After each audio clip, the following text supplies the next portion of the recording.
Karoline Leavitt is terrible at her job, but Donald Trump certainly doesn't do her any favors because today, Leavitt, during one of the worst performances I have ever seen out of her, was confronted over not just Donald Trump's criminal crackdown on speech or Tom Homan accepting a $50,000 bribe, but also Donald Trump's embarrassment of Charlie Kirk's widow last night, what was supposed to be a eulogy, but really just turned into Trump's narcissistic screed. We are going to get into it all and the implosion from Leavitt, but before we do, if I could quickly ask you to leave a like on this video, and if you haven't already and you enjoy our channel, to hit that subscribe button because it goes a long way in supporting our work. Now, before we get into Leavitt being confronted about Donald Trump's disgusting performance last night and a lot of his criminality, which is just now being reported, I want to start with the question about Trump's crackdown on speech.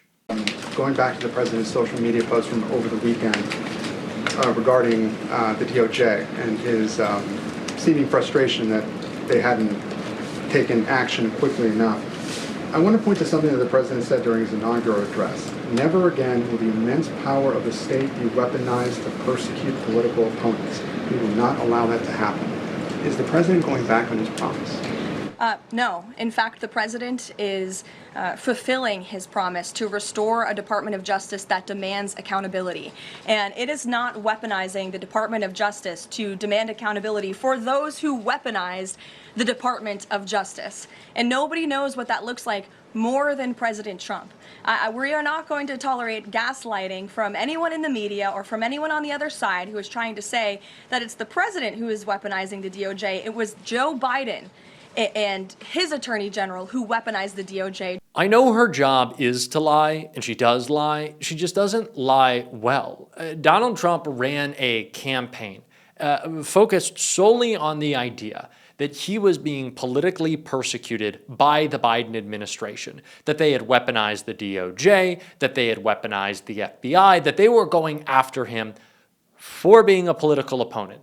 Now, Donald Trump is outwardly calling out his political opponents by name and publicly telling Pam Bondi and Kash Patel to go after them. There is no way you can square this circle. You just cannot try to lie your way out of this one if you are Karoline Leavitt, because it just doesn't make sense. And neither does what she just said, once again returning to her Biden blame when confronted over Tom Homan taking $50,000 in cash. Thanks, Caroline. So too on the Homan investigation, I mean, can you just speak to, did the president ask the Justice Department to close the case, and does Homan have to return the $50,000? Well, Mr. Homan never took the $50,000 that you're referring to, so you should get your facts straight, number one. Number two, this was another example of the weaponization of the Biden Department of Justice against one of President Trump's strongest and most vocal supporters in the midst of a presidential campaign. You had FBI agents going undercover to try and entrap one of the president's top allies and supporters, someone who they knew very well would be taking a government position months later. Mr. Homan did absolutely nothing wrong, and even the President's Department of Justice, even Kash Patel's FBI, looked into this just to make sure. They had a number of different prosecutors and FBI agents who looked into this. They found zero evidence of illegal activity or criminal wrongdoing in the White House, and the president stand by Tom Homan 100% because he did absolutely nothing wrong, and he is a brave public servant who has done a phenomenal job in helping the president shut down the border. Mary. So this is the moment things really started to ramp up for Karoline Leavitt, and you really just have to stretch as far as possible to say that Joe Biden's FBI, which he wasn't in control of, by the way, he wasn't giving them direct instructions about Tom Homan. I love this idea that Biden was both like in severe cognitive decline, he was completely like dementia riddled, but also he was orchestrating a like sting operation for the maybe border czar like 7 months later, because he's just like, he sees the chessboard. Like, it doesn't compute how conservatives like to frame all these figures. But how is it Biden's fault that Tom Homan took $50,000? How is that Joe Biden's fault? And they didn't prosecute him. They didn't make the investigation public. How can you argue that Merrick Garland was this big meanie who was fucking terrible at his job, by the way, but couldn't get Trump on obvious crimes and couldn't bust Tom Homan for taking a literal cash bribe and like a big cartoon sack, like it's Looney Tunes? And he like ran away with it, like a puff of smoke went up. Like it's comical if it wasn't so criminal. She can't defend it. She can't defend anything. And she especially couldn't defend what Donald Trump had to say last night. Yesterday, so we heard from Erica Kirk. She said she forgives the man who shot and killed her husband. And then right after that, we heard from the president who said, I hate my opponent and I don't want the best for them. How does that square with bringing down the temperature of political violence in this country? And then, if I could, I had a follow-up on Venezuela, too. Look, the president is authentically himself.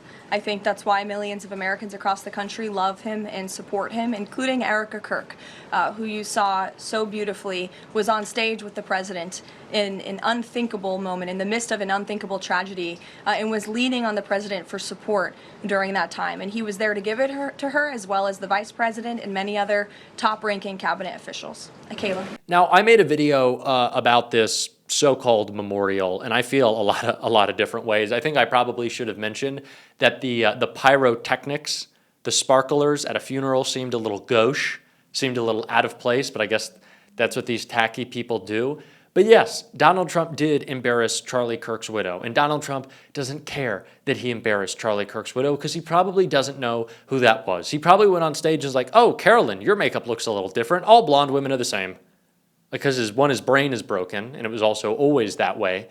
But no, Donald Trump doesn't care. He's not grieving differently. He's not trying to work through these deep emotions.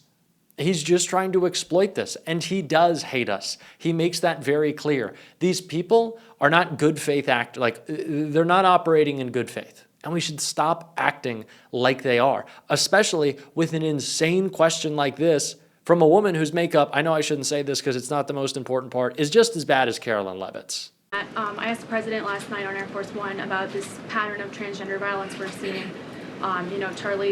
Charlie's killer lived with his boyfriend who identifies as transgender, and then we had the Annunciation shooting, the Covenant shooting, all of these incidents.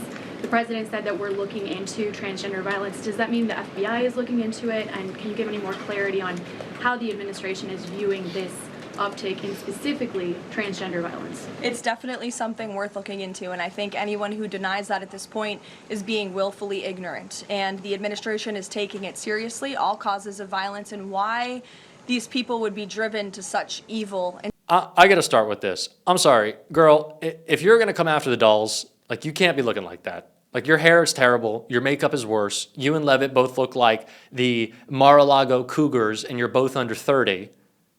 We don't need to get into attacks on physical appearances, but these people are pieces of shit, so I will. Apologize for my language, but not really. Just kind of had to put it out there.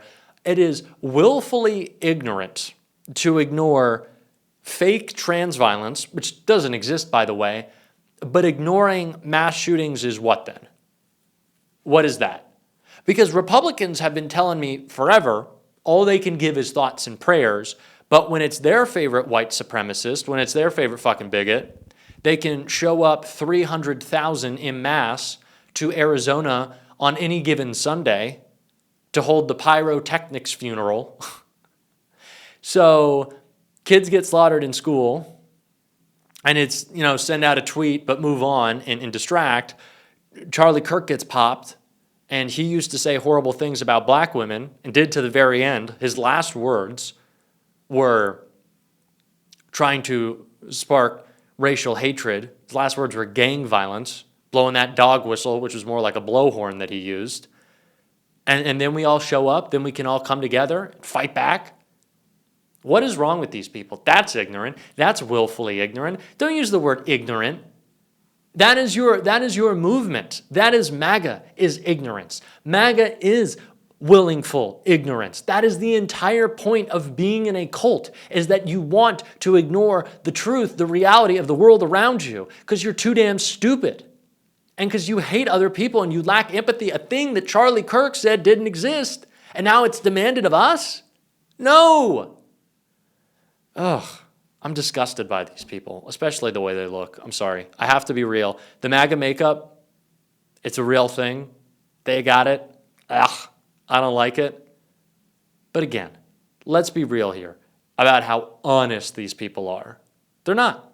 Listen to Karoline Leavitt talk about Donald Trump's attacks on his political opponents. Sure, Selena. Thanks, Caroline. But the case against Letitia James was extensively investigated for 5 months, and President Trump's handpicked Attorney General Eric Siebert could not find any evidence that he committed a crime. So is the president saying here it doesn't matter if there's a crime, he just wants his political enemies to be charged? Well, let me just walk you through Letitia James. Letitia James completely abused her oath of office. Letitia James was actively and openly engaged in lawfare. You talk about weaponizing the Department of Justice. What was Letitia James's campaign slogan?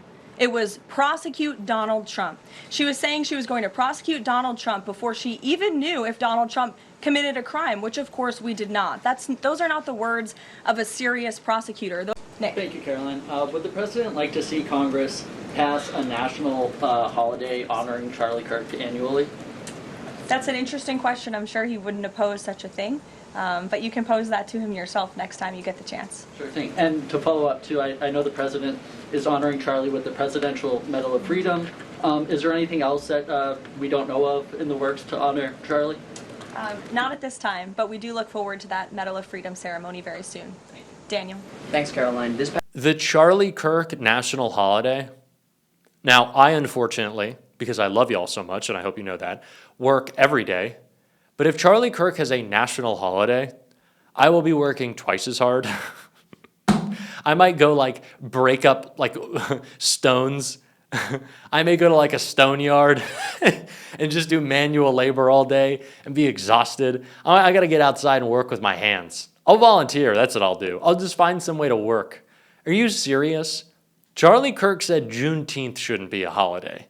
He didn't believe in Martin Luther King Day. And we're giving Charlie Kirk a national holiday? Fuck that. That is terrible. I'm not doing that. Sounds like a great day to make jokes and register. Maybe we'll register people to vote that day. Maybe that's what we'll do. We'll get out there. We'll get folks registered. Maybe we'll have a pride parade that day in loving memory. We'll play a little Stephen Colbert highlights, a little Jimmy Kimmel. We'll talk about Epstein. That's a good day. Maybe we could do that. But remembering? Nope. Not going to happen. And I'm not sorry about it. And we're going to keep calling him out on this show. Today I was a little pissed. You know me. When Karoline Leavitt comes up, I get a little feisty, a little angry. And if you want to support the meltdowns that we're, I guess, apparently just having on the show every day, as always, you can hit that subscribe button, leave a like on this video. If you stuck around to the end, drop a blue heart in the comments. Please don't unsubscribe because of my anger.